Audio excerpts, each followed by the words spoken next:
One day one road mission के तहत वडोदरा महानगर पालिका जगह जगह से अवैध अतिक्रमण दूर करवा रही है। तब आज म्यूनिसिपल कमिश्नर अरुण महेश बाबू की विशेष मौजूदगी में रेलवे स्टेशन इलाके में साफ सफाई करवाई गई और साथ ही अवैध अतिक्रमण जो है वो दूर करवाए गए। दरअसल आज म्यूनिसिपल कमिश्नर अरुण महेश बाबू खुद जो है वो रेलवे स्टेशन इलाके में पहुंचे थे। वहां से बुलेट ट्रेन प्रोजेक्ट तक के अवैध अतिक्रमणों को दूर करवाया गया। काफी वक्त से वहां पर ठेले के अवैध अतिक्रमण हो जाते थे, जिसकी वजह से लोगों को दिक्कतें होती थी। तब इस मामले में म्यूनिसिपल कमिश्नर अरुण महेश बाबू सख्त रवैया अपनाते हुए नजर आए हैं। रेलवे स्टेशन से 2 किलोमीटर तक के इलाके में से हमेशा के लिए अवैध अतिक्रमण दूर करवाए जाएंगे और वहां पर वाहन पार्किंग के लिए सुविधाएं उपलब्ध करवाई जाएगी। तो वहीं भविष्य में रिपोर्ट में दिखाए गए अप्रोच रोड के जैसा ही आधुनिक और सुविधा सबर यहां पर रोड बनाया जाएगा और साथ ही इस कनेक्टिंग सड़क को हाई स्पीड रेल कॉरिडोर के भाग स्वरूप रीडेवलप भी किया जाने वाला है।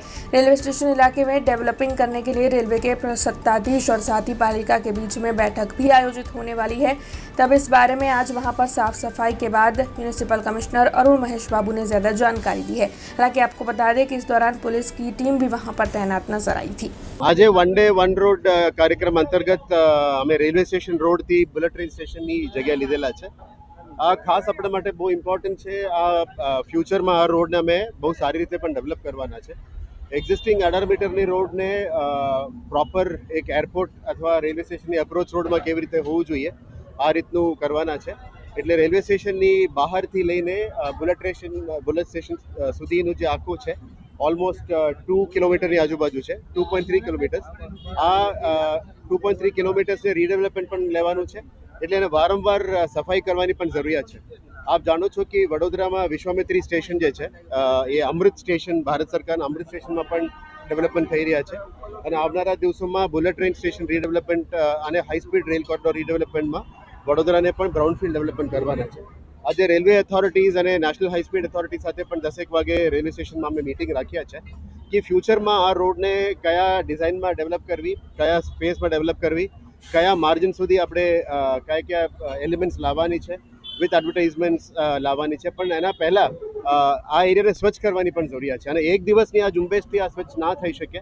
એટલે મીડિયાના મિત્રોને મારફતે અમને પણ ખબર પડે છે કે આ વારંવાર અમે સ્વચ્છ ક્લીન કરીએ પણ પાછા દબાણો આવી જાય છે, એટલે એને વારંવાર ઝુંબેશ કરવું પડે છે। આજે આપણા દબાણ શાખાની ટીમ અને સ્વચ્છતાની ટીમ અને ગાર્ડનની ટીમ આ કામગીરી કરી રહ્યા છે। સાથે અમે સિટી ટ્રાફિક પોલીસને પણ સાથે લીધેલા છે, જેથી કરીને ટ્રાફિક પોલીસ તરફથી પણ અમને બહુ સારું સહકાર આપી રહ્યા છે।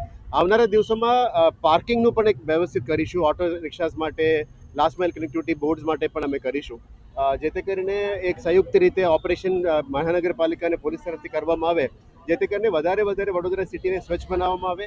રોડની અંદર જે દબાણો છે એ પણ દૂર કરવામાં આવે। આજે જનમલની બાજુમાં જે દબાણો હતા ઇલીગલ રોડ ઉપર એ પણ દૂર કરવામાં આવ્યું છે। એટલે આ ઝુંબેશ ચાલુ રાખવાના છે। વડોદરા મહાનગરપાલિકાની તંત્ર, પોલીસના તંત્ર તમે સાથે મળીને આ કામગીરીને અમે આગળ લઈ જવા માંગીએ છીએ। મીડિયાની મિત્રોને પણ આભાર માનીએ છીએ કે આપ તરફથી પણ બહુ સારું સહયોગ અમને મળી રહ્યા છે, પણ આપના ધ્યાનમાં એવું કંઈ દબાણો અદરવાઇઝ ઇલીગલ માર્જિન ઉપર પણ સ્વચ્છતાની અભાવ હોય તો આપને જણાવજો, જેથી કરીને વડોદરાના પબ્લિકને પણ સાથે જોડીને અમે આગળ લઈ જવા માંગીએ છીએ। આવનારા દિવસોમાં આ કામને सारी सुंदर बनावीने वडोदराने स्वच्छ बनाववा माटे अमे मेहनत करीए छीए। हमसे जुड़े रहने के लिए हमारे YouTube चैनल को सब्सक्राइब करें और नई वीडियो की नोटिफिकेशन के लिए बेल आइकॉन को दबाएं।